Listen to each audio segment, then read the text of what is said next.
You know how sometimes you hear something in the dead of night that makes your heart race? It was one of those nights for me in a small town where everyone knew everyone, or so I thought. I had just moved in, eager for a fresh start. But the moment I set foot in my new house, an unsettling feeling washed over me. The previous owner had passed away under mysterious circumstances. The locals whispered about it, but I brushed it off as small-town gossip. My first night, I settled into bed, the creaking of the old house sounding like a symphony of whispers. Around 2 a.m., I woke up to the sound of footsteps in the hallway. Heavy, deliberate steps. My heart raced, and I convinced myself it was just the house settling. But then, the footsteps stopped right outside my bedroom door. I held my breath, straining to hear. Nothing. I mustered the courage to call out, but my voice was barely a whisper. Eventually, I fell back asleep, only to wake again as the sun peeked through the curtains. I convinced myself it was just my imagination.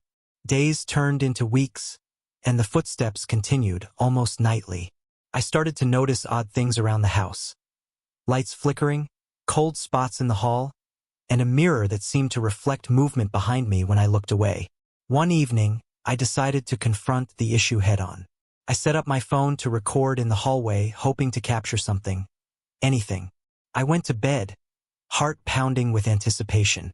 At around 2 a.m., I jolted awake to the sound of shuffling, followed by a soft whisper that seemed to seep through the walls. "Help me." I sprang out of bed, adrenaline surging. I grabbed my phone and rushed to the hallway. Nothing. Just shadows dancing in the dim light. I reviewed the recording the next day, and my blood ran cold.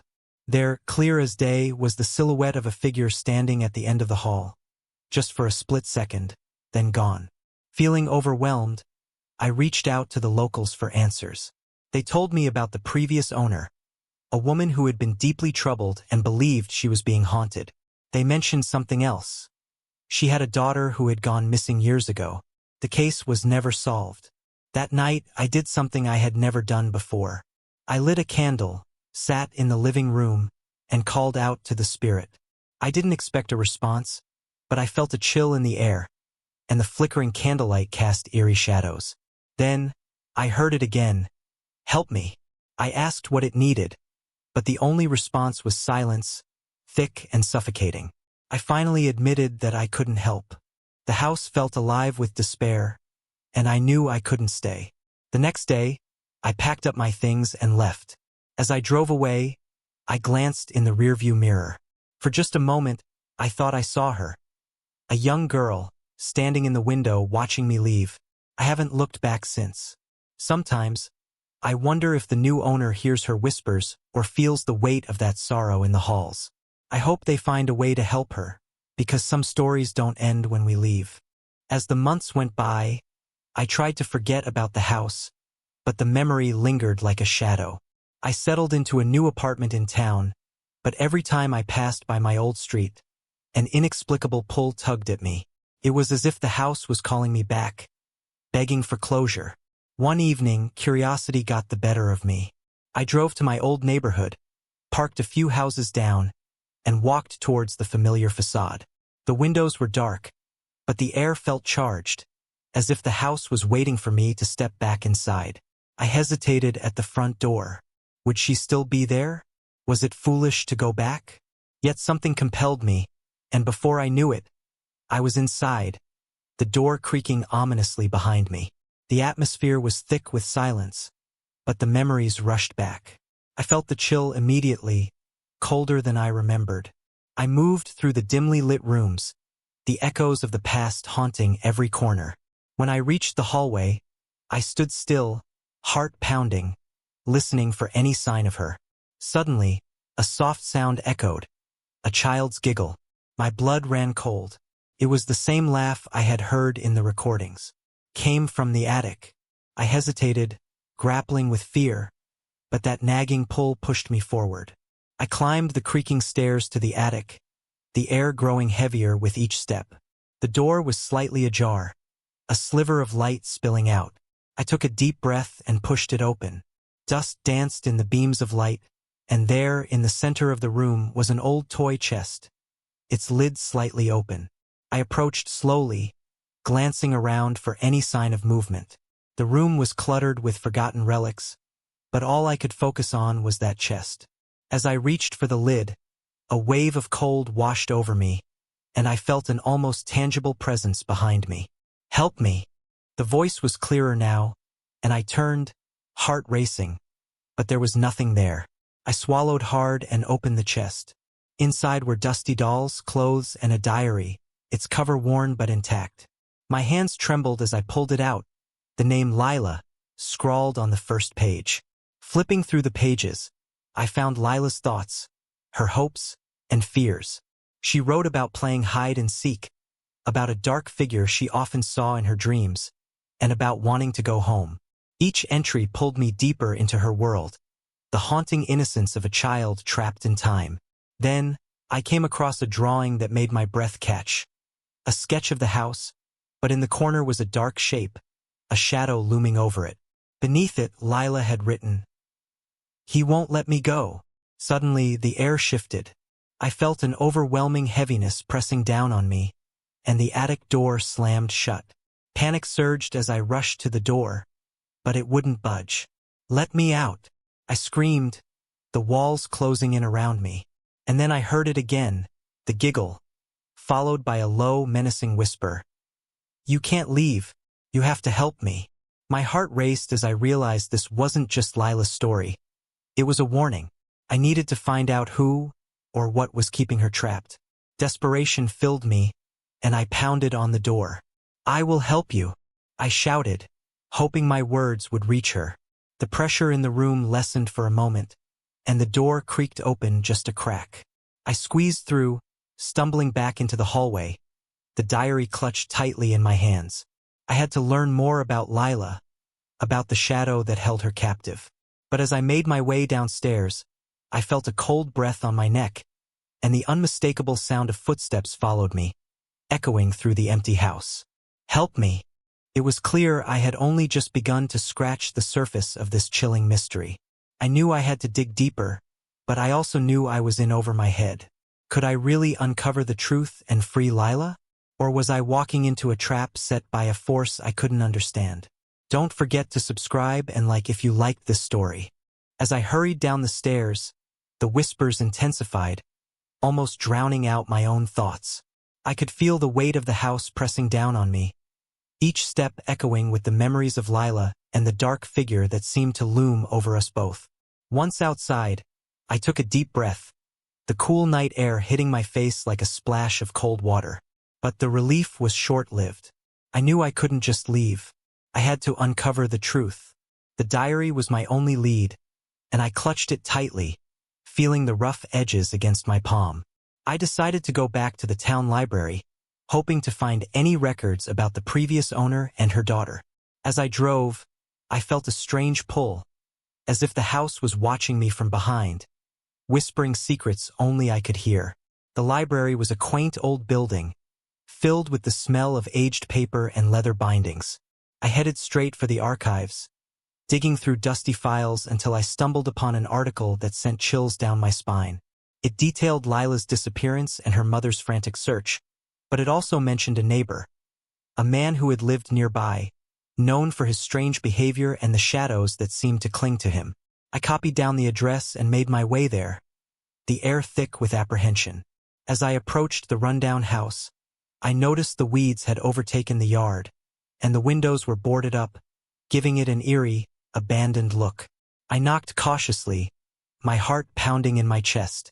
Moments later, the door creaked open, revealing an older man with wild hair and eyes that seemed to pierce through the darkness. "What do you want?" he growled, suspicion etched on his face. "I'm looking for information about Lila," I replied, trying to keep my voice steady. "Her mother. I need to know what happened." His expression shifted slightly, a flicker of recognition passing over his face. "You shouldn't be here," he muttered, glancing over his shoulder as if expecting someone. "That girl isn't gone." "Not really." "What do you mean?" I pressed, stepping closer despite the warning bells ringing in my head. "Do you know what happened to her?" He hesitated, then reluctantly invited me in. The interior was dark, cluttered with strange trinkets and drawings, most of them depicting Lila and the house. "I tried to help her," he said, his voice barely above a whisper. "But there are forces at play that I can't fight." "What forces?" I asked, desperate for clarity. He gestured toward a series of drawings on the wall, each one more disturbing than the last. "The shadow," he said, his voice trembling. "It feeds on fear and sorrow, kept Lila trapped, using her energy to grow stronger. When her mother searched for her, it twisted her grief, turning it into something dark." A chill ran down my spine. "But how do I help her?" "Find the heart of the darkness," he replied, his eyes darting around the room. "It's hidden within the house. You have to confront it, but be careful. It will try to deceive you." Before I could ask more, a loud crash echoed outside. The man's face drained of color. "It knows you're here," he whispered, panic rising in his voice. "You have to go. Now." I bolted for the door, but before I could step outside, I felt the air shift. The shadows thickened around me, whispering Lila's name, beckoning me back to the house. I glanced back at the man, but he was now staring wide-eyed at something behind me. "Run!" he shouted, and I didn't need to be told twice. I sprinted back to my car, my heart racing. The shadows felt alive, clawing at my back as I fumbled with my keys, finally starting the engine and peeling away from the house. As I drove back toward my old home, the whispering intensified, drowning out my thoughts. Once I reached the house, the darkness felt thicker than ever, wrapping around me like a heavy blanket. I took a deep breath, gripping the diary tightly. I had to confront whatever was holding Lila captive. As I stepped back inside, the atmosphere changed. The house felt like it was holding its breath, waiting for me to make my move. I could hear the soft giggle again, mingling with the sinister whisper, "Help me." With determination, I ascended the stairs to the attic once more, the diary guiding me like a beacon. I opened it again, flipping through the pages until I found a drawing of a small, hidden compartment in the wall, something I hadn't noticed before. My pulse quickened as I approached the wall where the drawing indicated. I pressed against the boards, feeling for any give. With a firm push, a section of the wall creaked open, revealing a small, dark space within. But as I peered inside, I was met with a darkness deeper than the night. The whispering grew louder, more insistent, wrapping around me like tendrils. "You shouldn't have come back," a voice hissed from the shadows. I took a step back, fear coursing through me, but the thought of Lila anchored me. "I'm here to help you," I shouted, my voice trembling but resolute. "Show me what I need to do." The air shifted, and the shadows twisted, revealing glimpses of a dark figure lurking just beyond the edges of the compartment. "Help me or perish," it taunted, a low growl rumbling through the attic. I steeled myself, knowing there was no turning back. It was now or never. The shadows writhed and flickered, coiling around me like serpents eager to strike. I could feel the dark figure's presence intensifying, almost suffocating. I took a deep breath, summoning every ounce of courage. "I won't let you keep her," I shouted, my voice echoing in the dim light. The figure hesitated, the whispers momentarily quieting. In that brief stillness, I glimpsed a flicker of Lila's face, twisted with fear and sorrow, peering through the darkness.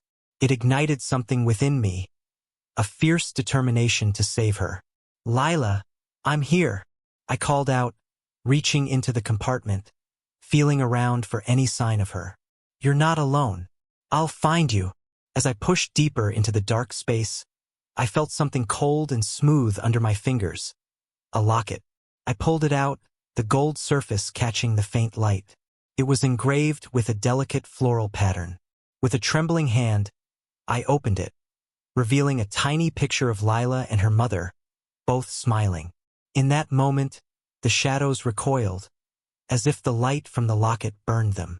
"No, you shouldn't have done that," the dark figure roared, its voice a cacophony of rage and despair. "Why are you holding her?" I demanded, clutching the locket like a talisman. "What do you want?" A low growl echoed from the depths of the darkness. I feed on their pain, it hissed. Her sorrow made me strong, and now I will not let her go. With the locket pulsing in my hand, I remembered the man's warning about the heart of the darkness. You're nothing without her pain, I shouted, forcing my voice to remain steady. You can't keep her if she has love. The shadows surged forward, attempting to swallow me whole, but I stood my ground. Lila, if you can hear me, focus on the love you have for your mother. Remember the joy, the laughter. Suddenly I felt a shift. The air grew warmer, and the shadows seemed to hesitate, wavering as if uncertain. No, it can't be, the dark figure screeched, a sound that sent shivers down my spine. Lila, I called again, pouring all my energy into my voice. You are not alone. We're going to break free together. For a heartbeat, silence enveloped me. Then a soft glow emerged from the darkness, slowly illuminating Lila's figure, her eyes wide with hope. Help me, please, she cried, her voice trembling. I reached out, extending the locket toward her. Take my hand. Remember who you are. The shadows recoiled as she reached out, her small fingers brushing against mine. For a moment, the connection felt electric. The locket began to pulse brighter, illuminating the attic and pushing back the darkness. The dark figure howled, a deafening sound of fury and desperation. You cannot take her from me, it bellowed, lashing out in a final attempt to seize Lila back. But the light from the locket grew stronger, illuminating the corners of the attic, revealing the true nature of the darkness. A swirling mass of despair and anger. I felt Lila's small hand in mine, her grip tightening with every ounce of her strength. Together, I urged, and as our hands clasped, we focused on the love captured in that tiny locket, the bond between mother and daughter, unbroken even by time or sorrow. With a surge of energy, we pushed against the darkness, the light blinding in its brilliance. The shadows writhed and screamed, desperately trying to hold on, but Lila's laughter cut through the chaos, pure and innocent. Let her go, I shouted, feeling the power of our combined will. The dark figure faltered, the anger dissolving into something more vulnerable, a flicker of grief that resonated within me. As the light intensified, the darkness began to peel away, revealing the true essence of the attic, a place that had been filled with love but tainted by sorrow. The shadows writhed one last time before dissipating into nothingness, a wail of defeat echoing into silence. Lila stood before me, radiant and free, the weight of her fear lifted. Thank you, she whispered, tears of relief glimmering in her eyes. But before I could respond, a chilling breeze swept through the attic, carrying with it a sense of finality. I turned, feeling the presence of something lingering just beyond the edge of the light. Wait, I called out, but the last remnants of the darkness had already faded. The house felt different now, lighter somehow, yet I knew it wasn't over. As I looked at Lila, her small frame radiating warmth and hope, I realized we still had unfinished business. What now? I asked, my heart racing with the unknown. Lila smiled, a glimmer of mischief in her eyes. Now we find my mother. Lila's eyes sparkled with determination, a stark contrast to the fear that had haunted her. I know where she is, she said, her voice steady. We just have to go to the place where she always felt safe. I nodded, feeling a mixture of dread and hope. Where is that? The garden, Lila replied, her gaze drifting toward a window. She loved to sit there, surrounded by the flowers. I can feel her there. Without another word, we hurried downstairs and out into the night, the air fresh and alive. I felt a sense of purpose driving us forward, the weight of the house's darkness now lifted. Lila guided me to the back of the property, where a tangled thicket of overgrown bushes stood. Pushing through the foliage, we found ourselves in a hidden garden, its beauty muted by neglect. Vines choked the flowers, and the ground was littered with fallen petals. But I could sense a lingering warmth, a memory of laughter and joy buried beneath the sadness. This is it, Lila said, her voice barely above a whisper. "We need to call for her." "Okay, let's do it together," I suggested, my heart racing with anticipation. On the count of 3, as we stood together, I squeezed Lila's hand. 1, 2, 3. "Mom, we're here," Lila called out, her voice echoing in the stillness. For a moment, silence hung thick in the air. I could feel the tension building, the energy crackling between us. Just when I thought we had failed, a gentle breeze rustled the leaves, and I felt a warmth enveloping us, like a soft embrace. "Lila?" A voice broke through the silence, trembling yet familiar. I turned, eyes wide as a figure stepped from the shadows. Lila's mother, her face etched with worry and longing, yet shining with an ethereal light. "Oh, my sweet girl," she cried, rushing forward, her arms outstretched. "Mom!" Lila exclaimed, tears streaming down her cheeks as she flew into her mother's embrace. I watched the reunion, my heart swelling with emotion. But beneath the joy, a flicker of unease settled in my gut. The shadows had been vanquished, but what if they returned? What if there were remnants of that dark force still lurking? "Lila, I was so worried," her mother said, pulling back to look at her daughter. "I thought I lost you forever." "You didn't lose me. I'm here now," Lila said, beaming with newfound strength. "We did it together." But as the warmth of the moment wrapped around us, I noticed something shift in the atmosphere.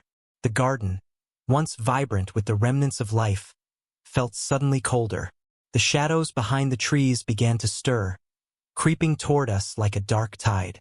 "Lila, we need to be careful," I warned, stepping closer to them. "I think there's still something here." Her mother turned, confusion etched on her face. "What do you mean?" "There was a dark figure, a presence that was feeding on your pain," I explained, my voice urgent. "It may not be gone completely." Before I could say more, the shadows thickened, swirling around us, pulsing with a menacing energy. Lila's mother looked around, fear dawning in her eyes. "What do we do?" "Together, we have to stand strong," I said, my mind racing for a plan. "We need to focus on love, your bond as mother and daughter. It's the only thing that can push it away." Lila squeezed her mother's hand. "We can do this, Mom. Remember all the happy times we had in this garden." Her mother nodded, tears glistening in her eyes. "Yes, the flowers, the laughter. I remember." As they focused on their shared memories, the shadows hesitated, swirling in uncertainty. The garden began to pulse with a warm light, the colors of the flowers brightening, as if responding to their bond. "Keep going," I encouraged, feeling the energy shift. "Don't let it take away your joy." Suddenly, a dark tendril shot forward, reaching for Lila, but I stepped in front of her, fueled by a surge of adrenaline. "You won't take her again," I shouted, raising the locket high. The moment the light hit the shadow, it recoiled, shrieking in agony. But more shadows began to emerge, drawn to our light, hungry for the fear and pain they thrived on. "Lila, focus. Remember the day we planted flowers here," her mother urged, her voice gaining strength. "Think of the laughter, the sunshine." As they concentrated, the shadows began to writhe more violently, and I realized we had to act fast. I took a step forward, my heart racing. "I'm going to help you fight. Just hold on." I closed my eyes and concentrated, recalling all the moments of happiness I'd seen in the diary, the innocence of a little girl and her love for her mother. I envisioned the light growing, pushing back the darkness with every ounce of willpower I had. "Together," I shouted, and we all joined hands, forming a circle of light in the center of the garden. "Feel the love." The air shimmered with energy, and the shadows, sensing their impending defeat, lunged forward, dark tendrils reaching out to envelop us. But we stood firm, the power of our bond pushing back against the encroaching darkness. In that moment, I realized we were stronger together than any shadow could ever be. The light surged, expanding outward, filling the garden with a brilliance that sent the shadows fleeing. "You don't belong here," I cried, pouring every bit of strength into the circle. As the last remnants of darkness dissipated into the night, I felt a profound sense of relief wash over us. The garden bloomed in vibrant colors, the air sweet with the scent of flowers. But just as we began to breathe easy, I caught a glimpse of movement at the edge of the garden. Something lingered, watching us from the shadows. "Is it really over?" I whispered, my heart racing once more.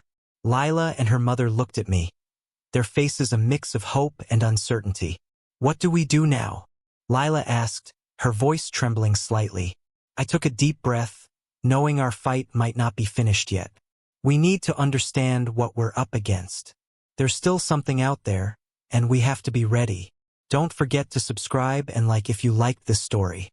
As the vibrant colors of the garden enveloped us, I felt the weight of our victory, but the lingering presence of darkness reminded me that we couldn't let our guard down. "We need to uncover the truth about that shadow," I said, my voice steady. "It might not be gone for good." Lila's mother nodded, determination replacing the worry in her eyes. "I'll help you. We can find out what it wants and why it's still here."